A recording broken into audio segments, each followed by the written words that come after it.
Alien is just phenomenal. I'm gonna grade Fede Alvarez so much if I keep seeing this movie.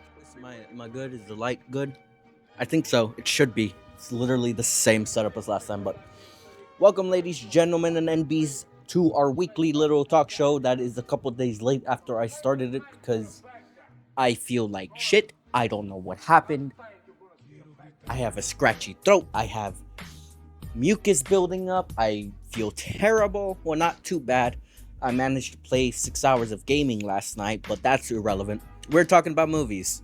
This is the section where, or this is the series where I talk about movies. You listen because obviously I know about movies and stuff because I make some of them sometimes. I have two coming out, so obviously I have a sense of what is happening, what is going on. But honestly, I'm not a critic. I'm not a reviewer. I love movies. I love talking about them, and I love the people behind them, or at least most of them. This week, I watched Sing Sing. I watched Alien again, but we're not going to talk about that. Well, maybe. But Close to Me, and then Strange Darling. So we have a interesting selection of movies that have come out, and I highly recommend every single one of these. But I want to start off with Sing Sing. Sing Sing is the best movie of this year, hands down. It is incredible. Based off a book of the same title, following these men's story of inmates who are participating in a theater program.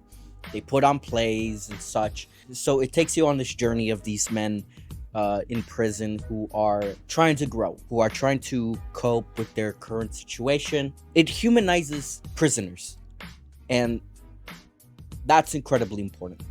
Sing Sing is just it's a goddamn beautiful film. It's one of the best of this year. It's honestly probably I felt a similar way when I watched Past Lives last year.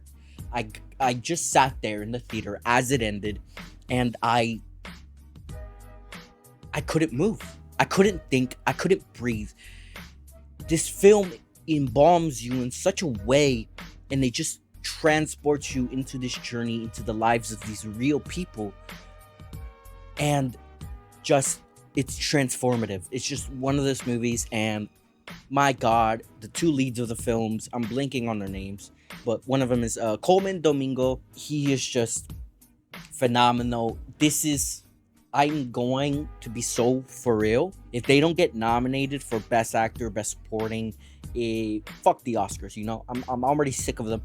But if they don't get nominated, and if they don't win, it's gonna be insane. I have not seen a single other film that has this much of a fucking powerful leading performance. It's just, it brought me to tears so many times, especially with, you know, the very unjust, unfair, corrupt prison system that is designed just to keep black and brown men and women in slave labor conditions.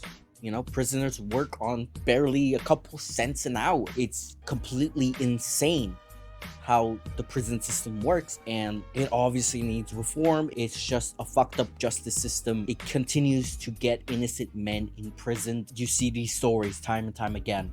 After 30 years, a person is proven innocent, and by the time they get out, they're full of trauma. Their life has been wasted by a corrupt and unjust system. This is the story of our protagonist in Sing Sing.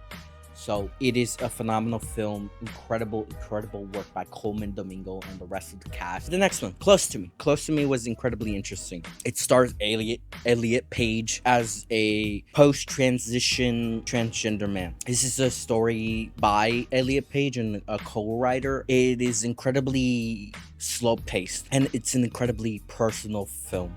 You can feel it, you can sense it. Every aspect of it really takes you on a journey. It takes its time. It follows these moments in life after post-transition to really give you a perspective you don't really usually see in stories that involve trans characters. This is in particular an interesting approach to it. It takes its time. It isn't a very long movie, but it can feel sometimes a bit long. It's a tough film to talk about.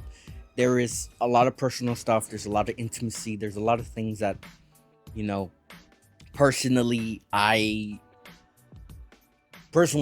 still figuring it out. But close to me, and Elliot Page's performance was so beautiful.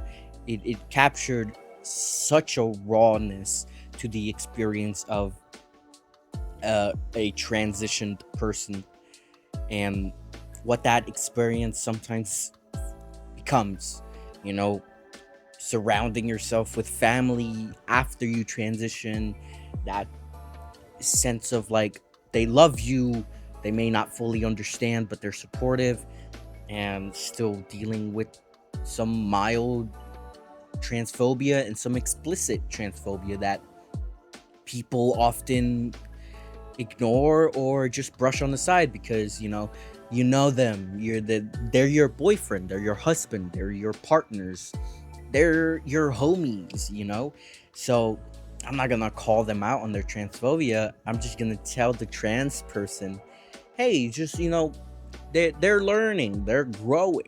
So it deals with some of that hypocrisy, some of that bullshit bigotry that shouldn't be tolerated by anybody, but it still is, even within our own families. Approaches that, and then figuring yourself out, figuring who you are after you transition. A part of you deep down is always known, I imagine from some of the trans friends I know and have met, they're beautiful people, but they've always known that they are the gender they identify with. But there is that aspect after, you fully transition where, I don't know, it might feel like you'd never be here. Statistically, trans people go through some of the highest rates of unaliving attempts, and it's really depressing. These people are beautiful. They deserve all the love and compassion and empathy and support they deserve, and it's such a struggle. And obviously I'm always going to be supportive of my trans friends and family, and I love every single one of you. It's such a beautiful film. Close to me, it gives you a really intimate portrayal of a trans person, and it's performed beautifully by Elliot Page. It's a wonderful film that I really admire. It's so intimate. Elliot he gives you all of it, and that's an incredibly admirable thing to do, especially on film. For trans friends and people who might be trans, who are figuring themselves out, I just want you to know you are loved, you are supported. There are people out there who accept you. You exist and you are valid. And I love every single one of you. Oh God, I gave myself 20 minutes and I'm running out of time to talk about stuff. But moving on to Strange Darling.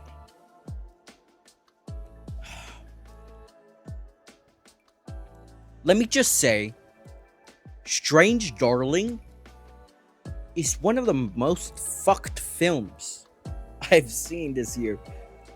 And not fucked in the sense of, oh, it's too gory, it's too violent, it's too, dumb shit. But it is incredibly vicious in its approach to crafting this narrative. It's such a unique premise. It gives us 6 chapters, or was it 5? It was 5 or 6 chapters, but they take us into different sections of the chapter, which slowly reveal more and more. And it's an incredible game of assumption. Without giving it too much spoilers, it captures you in a sense of assumption, uses that to manipulate you and your tension, your anticipation, the thriller aspect of it, and plays with your perception of men and women. I'm not gonna give away too much because it is an interesting approach. I'm not sure how I fully feel about it. It's incredibly interesting for sure. Personally, I don't fully understand what it's supposed to represent. I have an idea of it that I took away from but I don't know if that's the full intention. Obviously, every perspective is very personal. You take these things from these films. Every person takes something else, but Strange Darling is such a mind fuck of a film that's really challenging you of because it made me want to figure out what is actually going on. Who are these people?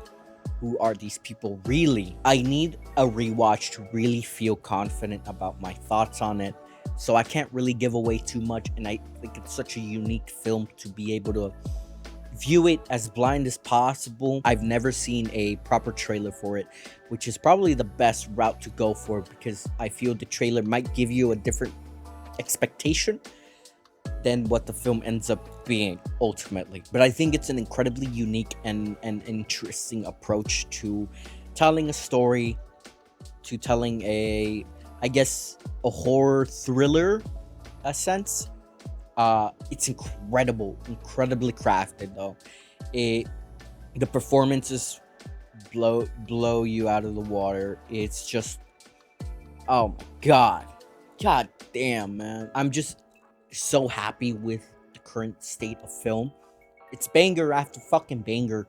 I highly recommend these films. Obviously, Alien is still out, so that's still a really fucking beautiful film. And I don't think I talked about that last 15 minutes in the last video, but god damn, the last 15 minutes of Alien was phenomenal. It obviously, I think almost every Alien film has that moment where, oh, everything is okay, and then like, psychs, no, it's not. So if you haven't seen it, you should really see it. What the fuck are you doing? This is one of our Latino homies, dog. I love Fede.